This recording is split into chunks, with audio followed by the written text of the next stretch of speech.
Yo, lo balik lagi sama gue di channel Meltin dan salam profit. Oke guys, jadi pada kesempatan kali ini seperti biasa ya bakalan lanjutin untuk update seputar Bitcoin gitu kan. Kemarin juga sudah saya sampaikan gitu kan menurut pandangan saya bagaimana. Oke, jadi diawali dengan berita yang kurang mengenakan kembali lagi ya mengenai atau akan berdampak ke market cryptocurrency ya.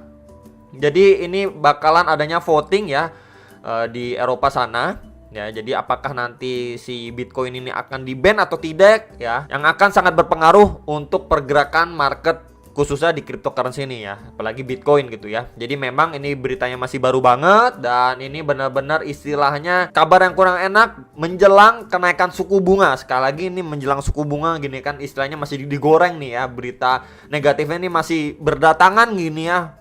Jadi ya kita nggak bisa mengekspektasikan untuk market ini dalam jangka waktu pendek ngepump keras atau bagaimana gitu. Jadi lanjut, untuk ini adalah analisa yang kemarin outlooknya sudah saya sampaikan juga di beberapa video yang lalu, juga sudah saya sampaikan di update Bitcoin khususnya ya. Jadi memang kemarin itu kurang lebih ekspektasinya ya, dia ini akan testing di EMA 34 atau garis warna biru ini di sekitaran 39.900-an atau sekitar 40.000 dolar. Cuman memang kita lihat tadinya ini dibanting, kemudian dia langsung up lagi nih ya. Jadi memang ini tetap aja ada kecenderungan untuk si Bitcoin ini time frame daily-nya ya. Kalau memang dia ini mantulnya nggak kuat ya, ini let's say lah dia kan tadi ini drop sampai kisaran 37.500 dolar, kemudian mantul sampai sekitar 38.900-an atau hampir mendekati 39.000 dolar gitu ya.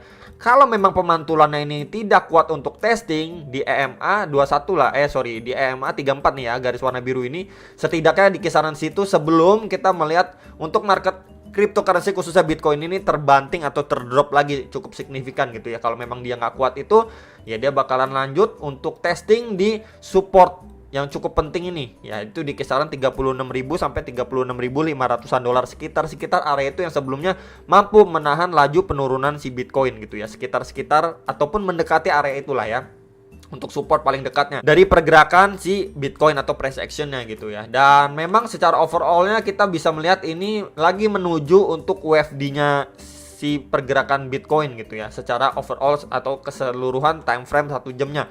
Jadi memang balik lagi disclaimer ya, jadi buat kalian memang yang mengekspektasikan nanti tanggal 16, tanggal 17 itu akan rebound, jadi bisa aja untuk skenario yang seperti kebanyakan orang pengen gitu ya, yang dari kolom komentar pengen ya, oke, dia drop ya, mendekati atau testing di trendline bawah ini, yaitu di sekitar 35.000-an dolar, kemudian dia rebound gini kan, untuk ngejar ke WFI-nya dia gitu ya, di trendline atas ini, resisten atas itu di sekitar 43.000-an sampai 44.000 dolar ya. Jadi ini kan kebanyakan yang memperkirakan atau mengekspektasikan kalau tanggal 16-17 itu market akan rebound, tapi menjelang tanggal itu market akan perlahan drop ya, di bawah turun gitu. Ini bisa terjadi ya, cuman memang balik lagi ada skenario lain ya, bisa aja seperti yang beberapa video lalu saya sudah sampaikan, bisa aja dia dibikin drop dulu seperti fake out baru dia rebound ya. Jadi fake outnya ini bisa aja nyentuh ke kisaran 32.000-an atau bahkan sekitar 31.000-an baru dibikin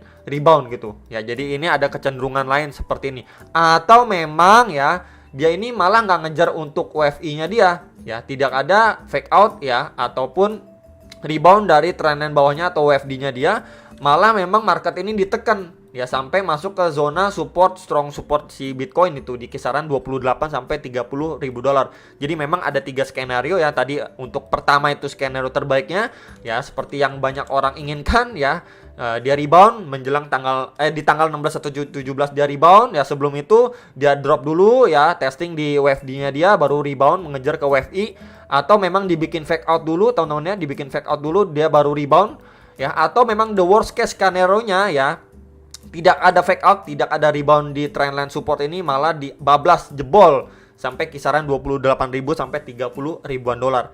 Ya balik lagi, ini adalah 3 skenario yang bisa terjadi di market. Kalian harus siap dengan skenario terbaik ataupun dengan skenario terburuk sekalipun gitu ya. Jadi memang buat kalian yang masih ragu, stay away dulu di market.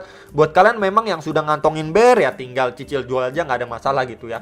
Nah untuk yang re-entry-nya lagi ya bersabar dulu, ngelihat reaksi market nanti sekitaran tanggal 16-17 itu seperti apa. Ya pastinya akan volatile sekali ya. Oke, jadi itu sekilas saja tontonannya untuk daily time frame-nya dengan target-targetnya ya. Next, ini bahasan untuk time frame 1 jam yang kemarin sudah saya sampaikan di video sekitar 21 jam yang lalu ya. Jadi memang kemarin ini terlihat seperti triangle pattern ya. Saya juga sudah sampaikan untuk target breakoutnya dia ya. Itu di kisaran berapa? Di sekitar 40.000. Dan kalau misalkan dia target breakdownnya dia ini, targetnya di garis warna kuning ini, itu di sekitar 38 ribuan dolar. Nah, dia ini malah lewatin dari target yang kemarin sudah saya sampaikan, itu ke sampai kisaran 37.500-an dolar tepatnya tadi. Dan langsung rebound juga nih, atau testing di EMA 55 garis warna merah ini di sekitaran 38.900-an dolar. Itu juga mendekati garis trendline support yang sebelumnya terbentuk ini. Oke, teman-teman. Jadi seperti V-shape gini lah ya. Cuman memang untuk jangka pendeknya kita lihat aja dari pergerakan candle time frame 1 jamnya. Dari candlenya itu terlihat ini strong seller ya. Tapi untuk kenaikannya ini secara korektif atau perlahan. Bullish candle-nya itu kecil. Kalau misalkan kita compare aja si bullish candle dengan bearish candle-nya ini, tentunya ya si bearish candle ini masih lebih memegang kontrol terhadap pergerakan market jangka pendek. Jadi memang bisa aja dia ini udah drop seolah-olah mau masuk kembali atau testing lagi ya, kemudian langsung dibanting turun lagi gitu. Ini bisa sekali terjadi ya. Jadi kalau misalkan kita pakai Fibo aja, seberapa sih kemungkinan atau target penurunannya? Oke, saya tarik dari swing low-nya dia ke swing high-nya dia ya. Oke guys ya. Jadi kita ekspektasikan kalau memang si kenaikan Bitcoin jangka pendek ini ya cuman ngetes ke kisaran 39 ribuan dolar aja ya. Kemudian dia kena reject lagi, maka kita mendapati beberapa area target koreksinya dia. Ya, yang terdekat pasti 3 area ini, retracement 0,6 sampai 0,3 itu di kisaran 38.000 sampai 38.400 dolar ya. Jadi ini saya rectangle dulu. Oke, ini target untuk terdekatnya. Ya, target penurunan terdekat. Nah, kemudian bisa diperhatikan untuk beberapa target ini ya, seperti retracement 1,2 atau sekitaran 37.200. Next retracement 1,6 atau sekitaran 36.700 dan next di retracement 2 di kisaran 36.200 dolar ya. Jadi memang saya lebih concern untuk target yang ini sih menurut saya teman-teman. Oke, yang ini. Oke, jadi ini untuk target terdekatnya. Balik lagi saya ingatkan ke teman-teman sekalian, ini target terdekat.